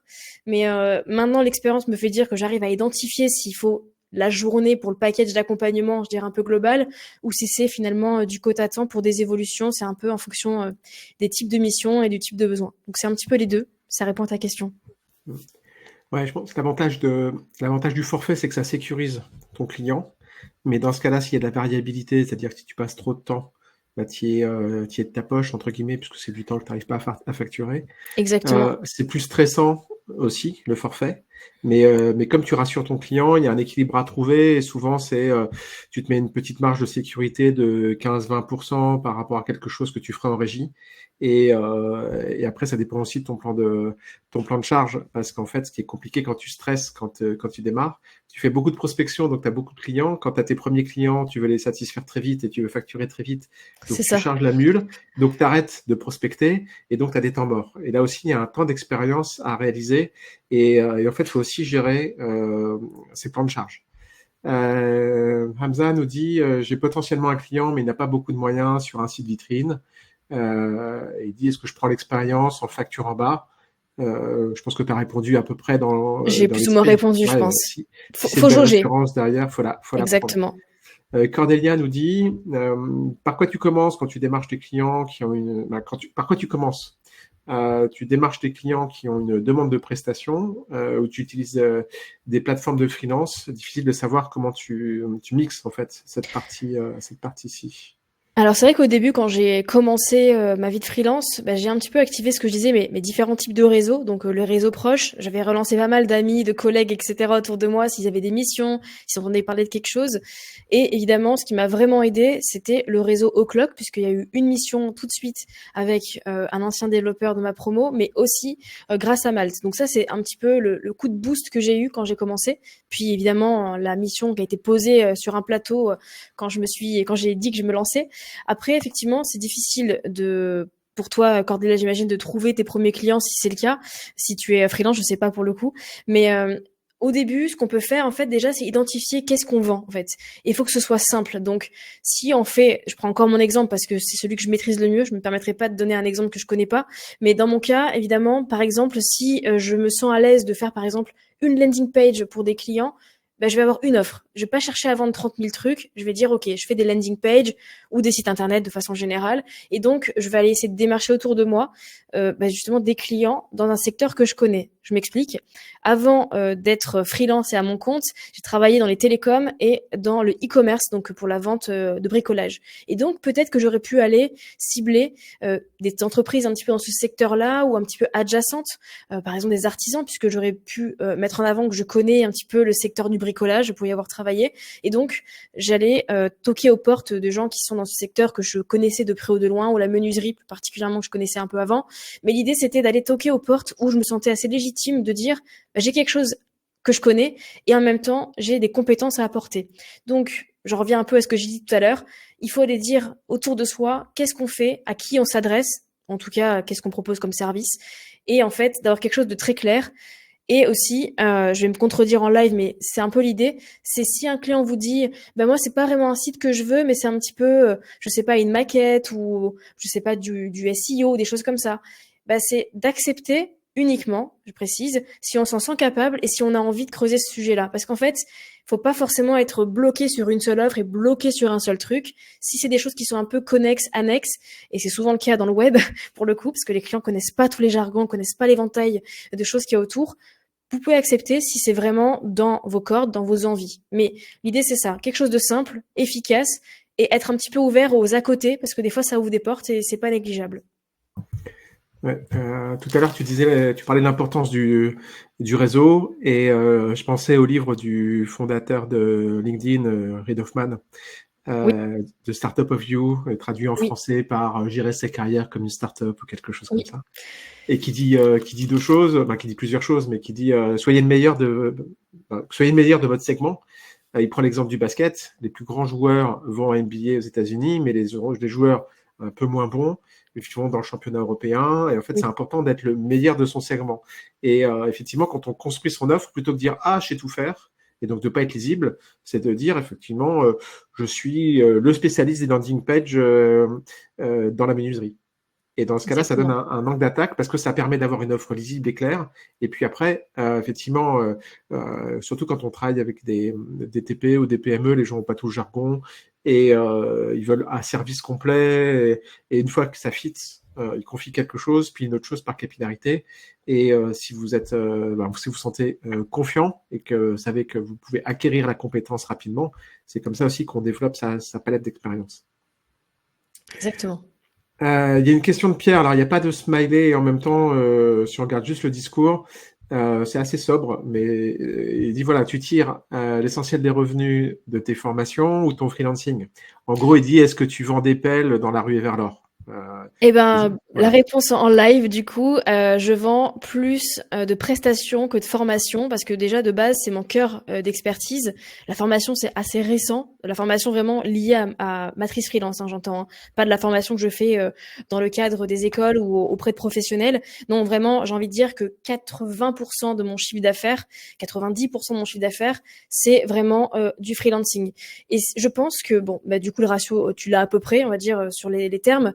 Mais je pense que un bon freelance dans l'expertise terrain, je dis pas ça pour me jeter des fleurs, hein, je dis juste d'un point de vue technique, il est plus à même justement de comprendre un peu les mécaniques, justement d'aller closer des clients, d'aller démarcher, etc.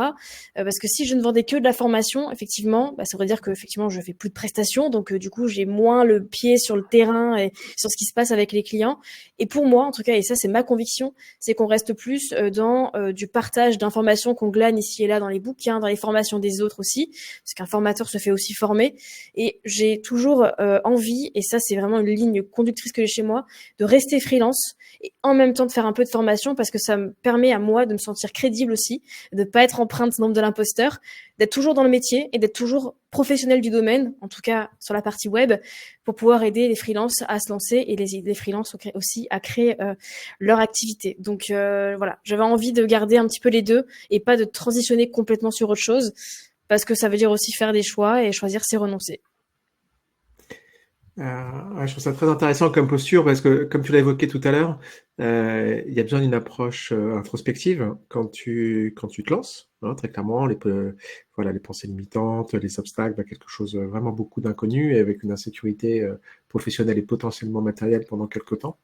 Et en fait, peut-être d'une certaine manière, le fait de sortir de l'action pure, mais aussi de prendre un point de vue méta et de faire une formation sur le sujet, c'est aussi une manière de rationaliser, de mettre en perspective ton propre cheminement intellectuel que tu as bien expliqué maintenant, mais tu as du recul. Et donc, c'est vrai que cette proportion, elle est intéressante entre tu connais ton métier, tu le pratiques et quelque part, tu le transmets par ailleurs, et t'évites de tomber dans le principe, dans certains produits qu'on peut voir. Et c'est vrai que sur Internet, les infopreneurs qui disent en gros comment devenir millionnaire avec des belles photos de voitures, des voyages, le côté lifestyle. Puis en fait, c'est faites des formations sur comment devenir millionnaire. Et ça ressemble de pyramide de compétences.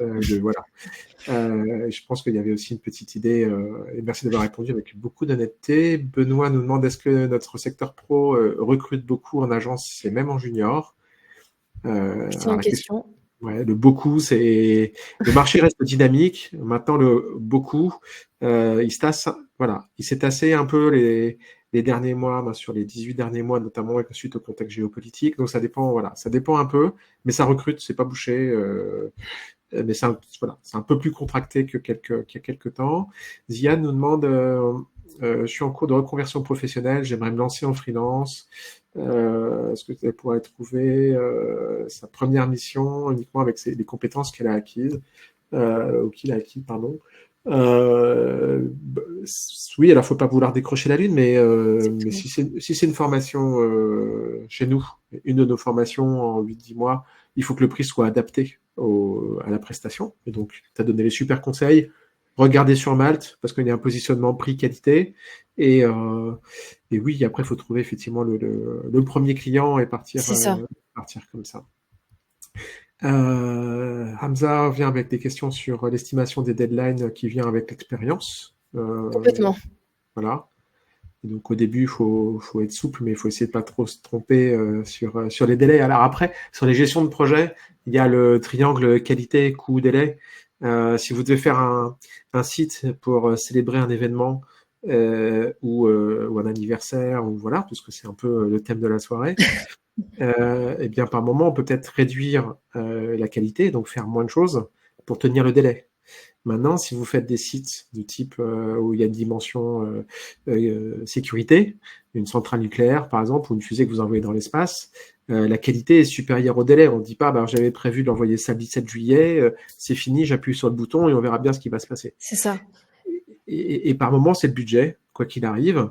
Et le budget n'est pas extensible, donc on tombe sur un bug ou quelque chose où on change, quelque part on réduit la couverture fonctionnelle. Donc chaque projet a son approche, et souvent en TPE, PME, on est capé par le budget, et donc parfois on réduit la qualité, et éventuellement on ajuste le délai ou on lisse la charge. C'est ça, et puis en fait au début, pour être honnête, on n'est jamais dans les clous, enfin c'est très très rare, et il faut l'accepter en fait. Il faut se dire que on risque de pas être dans les clous, on risque de surestimer, sous-estimer. En général, on sous-estime souvent les choses. Et en fait, ce que j'aime bien dire, c'est que ce que l'on paye de son temps, on finira par le gagner en argent, en fait. Il faut accepter des fois de passer beaucoup plus de temps sur une mission, mais l'avantage, c'est que la prochaine fois qu'on refait cette même mission, ou presque, on aura acquis les compétences, donc on n'aura pas été rémunéré, mais on aura eu l'opportunité d'apprendre, et ça, c'est super important. Donc voilà, on fait des erreurs d'estimation. Des fois, c'est pas tout à fait clair, mais c'est OK. Et l'important, c'est de continuer à avancer et à avoir de l'expérience pour pouvoir mieux facturer après. Et après, on est vraiment rentable des fois sur des projets. Après, c'est ça, hein, sur les projets, il y a quelque chose de complètement caractéristique. Ce qui fait qu'un projet est un projet, c'est qu'il est unique. C'est la première fois qu'on le fait et donc on n'a pas exactement tous les référentiels pour le dimensionner. Quand on se fait une omelette tous les jours, c'est pas un projet. On sait combien de temps il faut, on sait combien ça cuit, etc. Quand on se lance dans des choses du type, je sais pas, moi je vais dire n'importe quoi, une dinde avec une farce, et c'est la première fois qu'on fait ça, on sait pas combien de temps ça cuit, etc. Et la première, on peut se planter. Et ça peut prendre plus de temps parce qu'il faut aller rechercher 3-4 ingrédients à côté. Quand on en a fait 12, on sait faire la dinde à la farce, et donc tout va bien. Et donc il y a cette unicité qui fait qu'on peut se planter. J'égrène les autres questions. On est en train de jouer un peu les arrêts de jeu. Reprends-tu des thèmes existants pour créer des sites ou est-ce que tu crées tout de zéro? Est-ce que tu proposes des maquettes et des protos avant la prod? Alors, c'est une excellente question, du coup. Je reprends rarement des thèmes existants, en fait. C'est-à-dire que je pars tout le temps de zéro, en fait. C'est un peu mon maître mot avec mes clients, c'est du 100% sur mesure à chaque fois. Ça veut pas dire que j'ai pas des blocs qui sont déjà existants, que je peux récupérer d'un projet à l'autre quand c'est nécessaire. Mais par contre, je mets l'accent sur le fait de pas utiliser des templates tout préfaits. Après, ça veut pas dire qu'on s'en inspire pas pour des maquettes, pour du web design et pour un thème, etc. Mais à chaque fois que je veux que mon client ait un site unique à son image, donc je repars de zéro ou presque. Et effectivement, je peux proposer des prototypes, des maquettes, des plans de site aussi qui sont un peu interactifs et des super outils. Je pense à octopus.do, octopus.do, qui est super utile pour pouvoir créer un peu des wireframes fonctionnels plans de site. Des fois, ça aide un petit peu à poser les bases. Un super outil vraiment pour pouvoir un peu avoir l'arborescence complète et les sections qui sont à créer sur le site. Et puis après, les maquettes, etc. Donc non, pas de reprise, du 100% sur mesure ou presque. Ouais, il y a un indice en indiquant que tu es spécialiste Elementor, donc t'orientes un peu Exact. la réponse. Après, c'est vraiment très important de proposer des choses sur lesquelles on peut se projeter, parce que pour beaucoup de personnes, les systèmes d'information ou l'informatique, c'est abstrait. Donc, quand on demande aux gens ce qu'ils veulent, ils se disent ce que j'ai en un peu mieux. Et ils connaissent pas toutes les possibilités. Quand on présente quelque chose d'un peu fonctionnel, on se dit ah oui, ça c'est super, et on peut itérer comme ça. Emma dit voilà, en moyenne, pourrais-tu nous dire la durée de tes missions sur un site de e-commerce ou un site vitrine pour avoir des notions de timing? Est-ce que tu as des missions où tu travailles 3 mois, 6 mois, ou des missions de 2-3 jours, voire des demi-journées? Alors, c'est une excellente question. Merci Emma. En fait, on va prendre du principe, on va partir un peu du postulat que mon client qui arrive à moi a déjà un logo, une charte graphique. Comme ça simplifie un petit peu les choses, que ce soit pour de la vitrine ou du e-commerce. Pour du site vitrine, en moyenne, et je dis que c'est une moyenne et donc une belle fourchette, ça peut être entre 1 mois et 3 mois. Pourquoi? Parce que il va y avoir des temps, on va dire, de validation d'un point de vue web design, des temps aussi de validation des contenus sur le site, des photos. Très souvent, ça, c'est un petit peu le point qui fait un petit peu tilt au client et il se dit, ah oui, c'est vrai qu'il faut que je fasse des photos parce que généralement, ils ont soit les mêmes images que tout le monde ont. Ah oui, il faut que je fasse les textes et très souvent, je les accompagne là-dessus en leur posant pas mal de questions, un peu en mode interview parce que très souvent, c'est là où ça bloque, c'est le contenu. Alors, les photos, on peut se débrouiller, mais alors les contenus, si on les a pas, on les a pas et on peut pas les inventer ni les demander à ChatGPT. En tout cas, ça viendra pas du cœur et ça viendra pas du client. Donc là-dessus, je les aide vraiment parce que c'est souvent juste sur ce point pivot où les clients bloquent. Donc vitrine entre 1 mois et 3 mois et e-commerce. Donc toujours dans le contexte WordPress, Elementor, etc. Entre 3 mois et 6 mois, parce que ça va dépendre aussi de est-ce qu'ils ont fait toutes les photos des produits, est-ce qu'ils ont les fiches produits, est-ce qu'ils ont toutes les informations, est-ce qu'ils ont fait les démarches auprès de la banque, est-ce que ça traîne ou pas. Voilà, donc c'est un peu une fourchette large, parce qu'en fait, ça dépend après de comment le client avance et comment le client peut cheminer sur tout ça. Voilà, ça c'est en délai. En délai, ouais. Et après en jour homme. Parce que sur 3 à 6 mois, tu fais pas je bosse pas 3 à 6 mois, voilà, tu exactement. bosses pas 60 ou 120 jours sur un site. Et donc là, en jour homme, en jour femme, en l'espèce. En jour femme, c'est une bonne expression. Qu'est-ce que ça donne comme ratio en fait? Alors comme ratio, si j'essaie de faire une moyenne, parce que encore une fois, faut prendre avec des pincettes. Vitrine, je considère qu'une vitrine, c'est un site avec, on va dire, les 5 pages pivots, accueil, à propos, blog, contact, service, puis les pages mentions légales. C'est en moyenne, grosse moyenne, entre 5 et 10 jours maximum. Grand maximum. Ça tire plus vers les 5 jours vraiment d'accompagnement, de production. Et la partie e-commerce, pour moi, c'est minimum 10 jours et ça peut aller jusqu'à une vingtaine de jours. Ok, très clair. En moyenne, encore une fois. Michael nous dit, est-ce que c'est viable d'être freelance en plus d'un job? Il est actuellement en alternance. Excellente question. Alors, je ne suis pas la meilleure placée pour te répondre. Par contre, s'il y en a un qui est bien placé pour parler de ça, c'est Axel Paris, qui en a longuement parlé aussi sur sa chaîne YouTube, qui, je pense, de mémoire est développeur, partage beaucoup maintenant de contenu sur l'immobilier, et il a été justement alternant et freelance à côté, formateur également. Je te conseille plutôt de te rapprocher vers lui parce que moi, j'ai pas d'expérience là-dessus. Je suis pas à même de te répondre. Je pense que c'est viable dans le sens où on peut le faire parce qu'il y a des gens qui l'ont fait, donc c'est que c'est quand même possible. Maintenant, à voir le ratio temps passé, le ratio aussi implication, pour pas que l'un des deux, on va dire l'alternance ou le job de freelance, soit un petit peu entaché du temps et du temps de cerveau et du temps de prod disponible. Alors, sur cette question, il y a 2 approches. Il y a une approche, c'est rassurant. Et en fait, c'est commencer en fond de cours, en fait. Donc, l'idée, c'est de se dire, j'ai mon boulot, qui est mon activité, je peux avoir mon boulot de salarié ou mon activité d'alternant, et je commence petit à petit à lancer mon activité. Et ça permet de se rassurer. Et puis il y a l'autre approche de dire non, il faut se mettre à risque. Il y a une expression de dire brûler ses navires. Je pense que c'est sur un débarquement à Syracuse dans l'Antiquité où en fait les combattants arrivent, ils brûlent leur vaisseau, ils n'ont pas d'autre solution que d'aller de l'avant et de gagner. Et ça peut être aussi stimulant. Mais cette approche-là, vous voyez, dans un rapport au risque, on n'est peut-être pas obligé de se mettre complètement à risque pour lancer. Et donc, il faut pas, l'idée de sous-promettre et sur-délivrer. Si en fait, avec de l'alternance, on sait gérer, par exemple, on arrive à se libérer 1 jour par semaine de charge ou 2 jours par semaine de charge en travaillant le soir ou le week-end, eh bien, on peut prendre des missions de 1 à 2 jours, comme ça, et les tendre dans la durée pour pas rater son apprentissage d'un côté. Et faut pas oublier que l'alternance aussi c'est une bonne manière de rentrer en fait aussi dans la reconversion dans le nouveau métier parce que ça peut être un prochain employeur. Donc faut attention de pas courir trop de lièvres. Voilà. Il y avait d'autres aussi un peu plus bas, sur les retards. Voilà. Parce que les questions continuent à tomber. Alors je suis le chat, donc je fais confiance à Audrey pour gérer le chat. Mais toi, tu as repris les questions à côté ou j'en ai vu une de Hamza qui était un peu plus il y a 1 heure de ça, je pense au démarrage du live, c'était au niveau du statut juridique. Bon, ça je l'ai un peu répondu un peu en fil rouge, c'est donc le statut de entreprise individuelle avec le régime de la micro-entreprise. Donc on dit plus généralement la micro-entreprise, auto-entreprise, c'est le régime que j'ai toujours, qui est quand même assez souple, assez simple à gérer. Même quand on passe en TVA aussi, c'est assez simple malgré tout. Et pour débuter, je pense que c'est très bien. Il y a quand même de quoi faire, surtout quand on est freelance. Après, encore une fois, ça, c'est quand même des considérations si on veut changer de statut ou on veut partir sur un autre statut. Là, pour le coup, si c'est autre statut, on va dire que micro-entreprise, ça mérite de poser la question à un expert comptable ou quelqu'un professionnel du domaine pour avoir vraiment tous les tenants et aboutissants. Mais dans mon cas, effectivement, micro-entreprise, assez simple et franchement, c'est top. Si c'est pour se tester et goûter l'eau comme on fait avec la piscine quand on met juste un orteil, auto-entrepreneur, c'est pas mal aussi parce que les formalités sont très réduites. Je crois qu'il y a 24 ou 27% de taxes à payer et il n'y a pas d'autres formalités. Donc ça, c'est très simple. Mais après, ça dépend aussi beaucoup de cas individuels.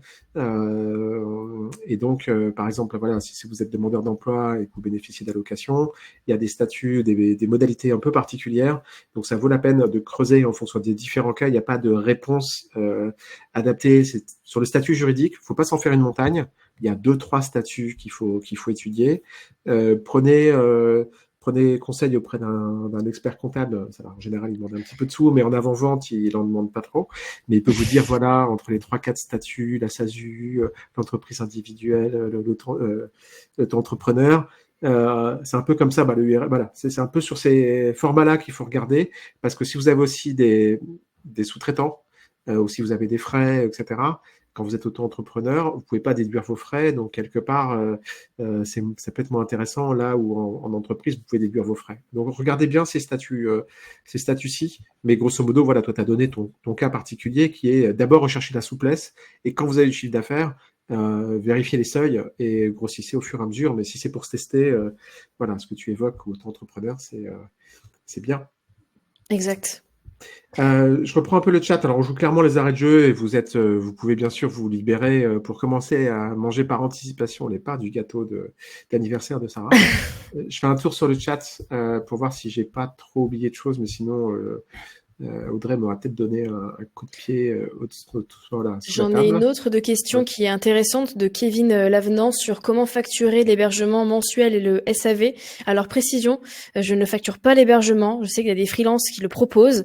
Pour moi, c'est vraiment un métier complètement à part de la création de site internet, avec ou sans WordPress, peu importe.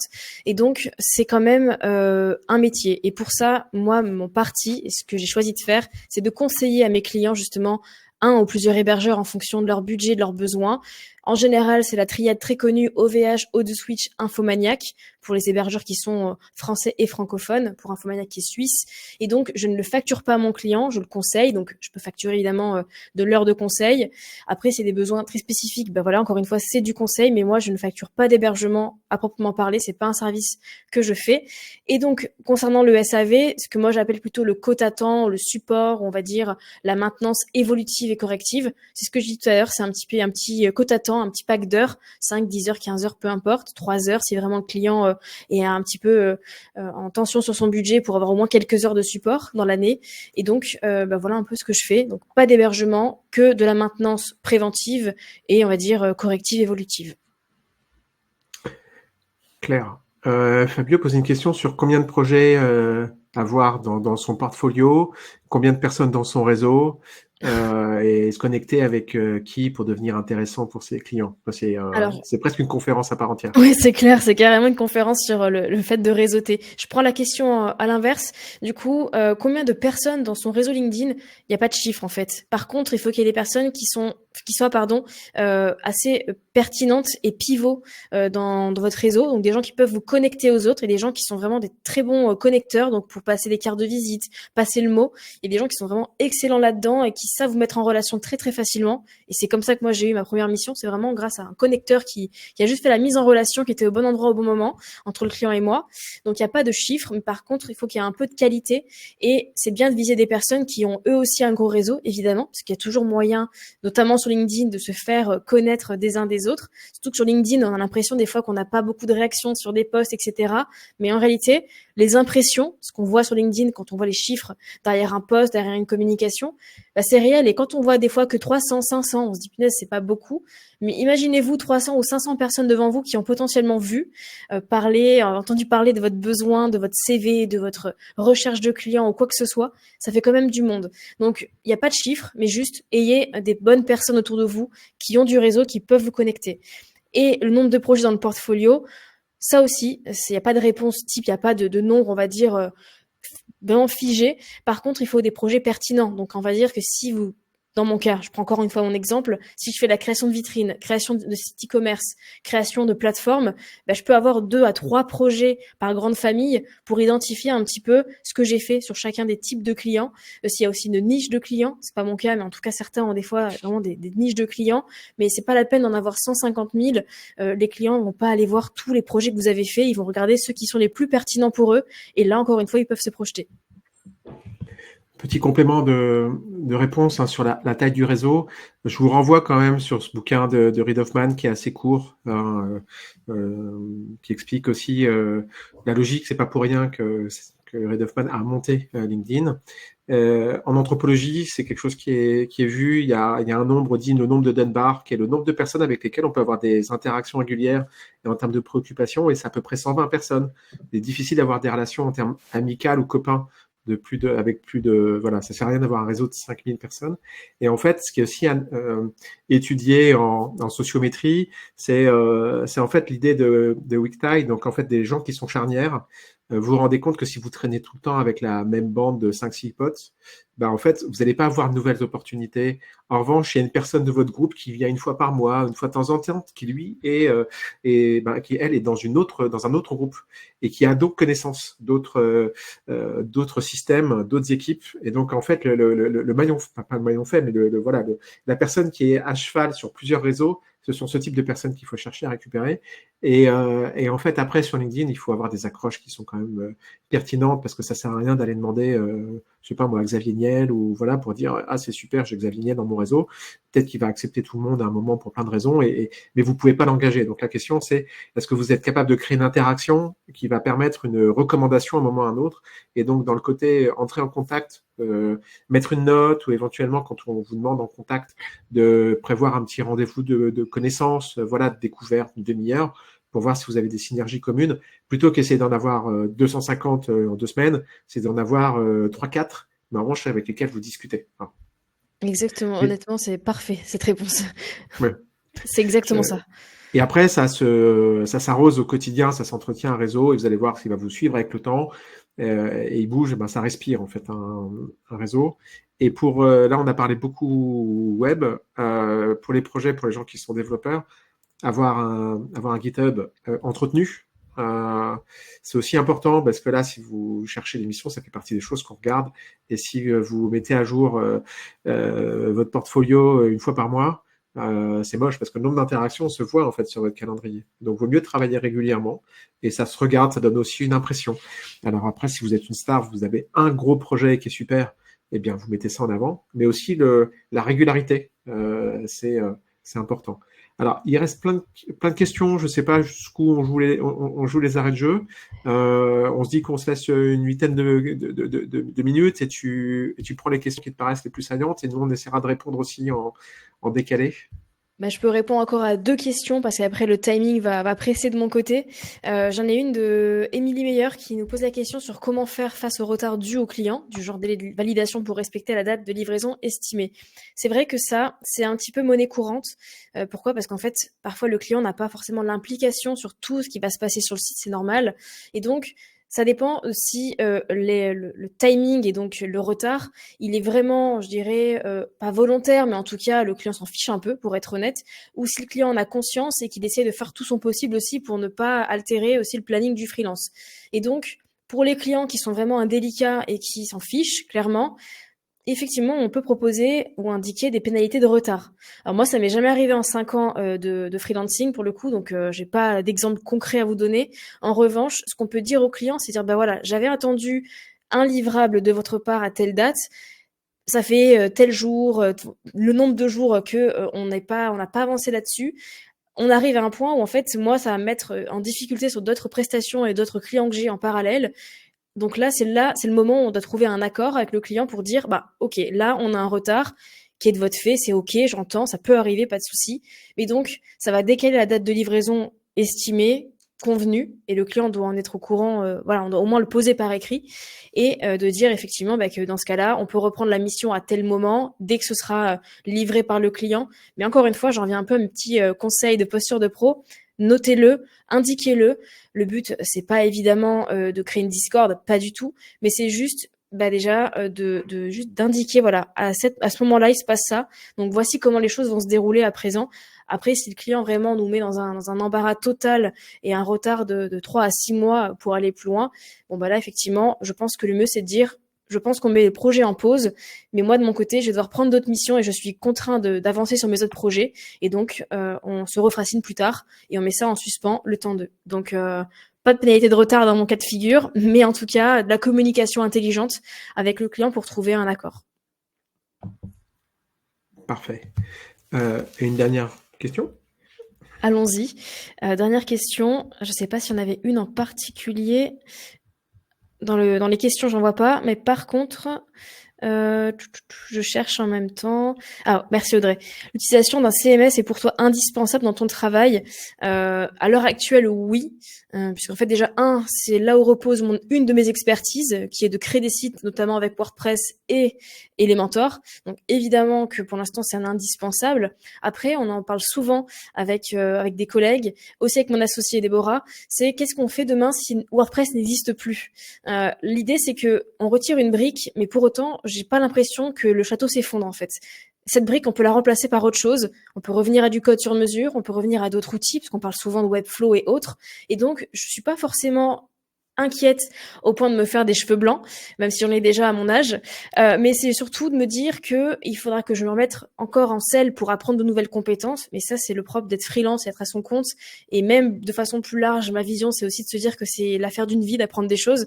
Mais par contre, je suis pas forcément, je trouve pas que ce soit indispensable dans le sens où ça peut se remplacer, mais effectivement, là, dans les faits, oui, ça l'est, puisque c'est là où repose, là où est mon expertise. Donc, encore une fois, c'est le fait d'avoir d'autres expertises, d'autres expériences et d'autres briques à côté. C'est là où on parle un peu souvent des profils hantés, c'est-à-dire qu'on a l'expertise profonde de son métier, mais on a aussi des expertises adjacentes qui sont par exemple le référencement, le marketing, le web design en tant que tel. Et donc, il faut à chaque fois creuser un petit peu en profondeur une compétence, le CMS et WordPress, mais aussi les à côté. Donc, indispensable à l'heure actuelle, oui, mais c'est pas une fatalité si demain j'en ai plus besoin et que je passe sur autre chose, parce qu'il y a d'autres choses que je peux vendre et que je peux apporter comme expertise.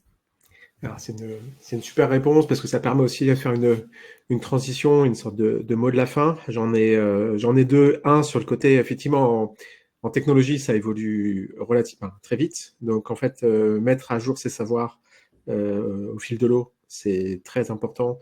Et effectivement, envisager la disparition de WordPress, même si, vu la part de marché de WordPress et la communauté, c'est peu probable, mais c'est bien de vérifier ce type de scénario un peu critique. Et l'autre point, quand tu es freelance et dans la tech et après une reconversion, justement, en termes de résilience, c'est quand même très fort parce qu'en fait, tu as des gens qui sont restés en CDI et qui peuvent se dire le CDI, c'est le Graal pour le banquier et on peut avoir un boulot pendant 15 ans, 20 ans dans la même entreprise avec un CDI, l'entreprise ferme du jour au lendemain et en fait, on peut se retrouver très démuni.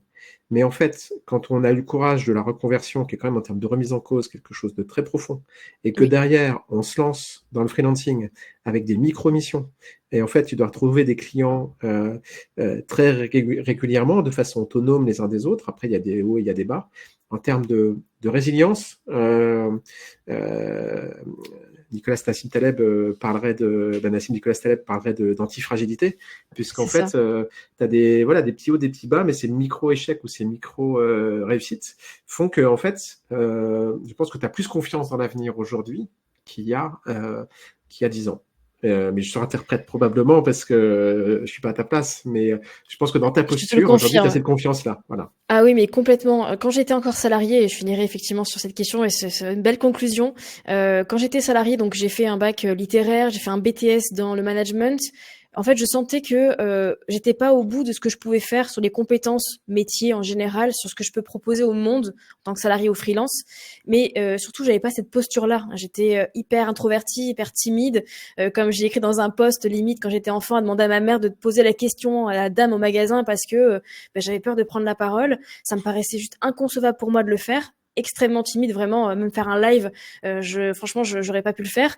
Mais ce que ça m'a aidé, c'est effectivement d'avoir confiance en moi, de prendre la parole, par écrit ou à l'oral, et aussi d'être toujours dans la remise en question sur les compétences et de me dire, en fait, ce que je sais aujourd'hui, c'est pas forcément ce que je ferai demain, pas à 100%, et donc avoir assez confiance en moi pour me dire, je peux toujours apporter de la valeur, à condition que je me remets en question et que j'apprends des choses, d'être, comme on dit à chaque fois, 1% meilleur chaque jour. Super, merci. Alors, merci beaucoup. Je pense que tu as bien illustré le principe de sous-promettre et de surdélivrer. C'est Donc, gentil. c'était très chouette. Bien sûr, il y aura un replay. On va aussi, avec les vacances, produire le transcript et continuer la discussion de toutes ces thématiques très importantes. Hein. Il y avait 10% de freelance aujourd'hui, Super. 20% de gens qui y pensent et d'autres peut-être maintenant que tu as conquis. Pour patienter, vous pouvez regarder les anciens replays. Il y a des choses, beaucoup de choses intéressantes qui ont été dites toujours sur ce format-là, un peu détendu. On va reprendre à la rentrée Donc, merci. Alors, Audrey fait l'instant promo. Venez sur le site.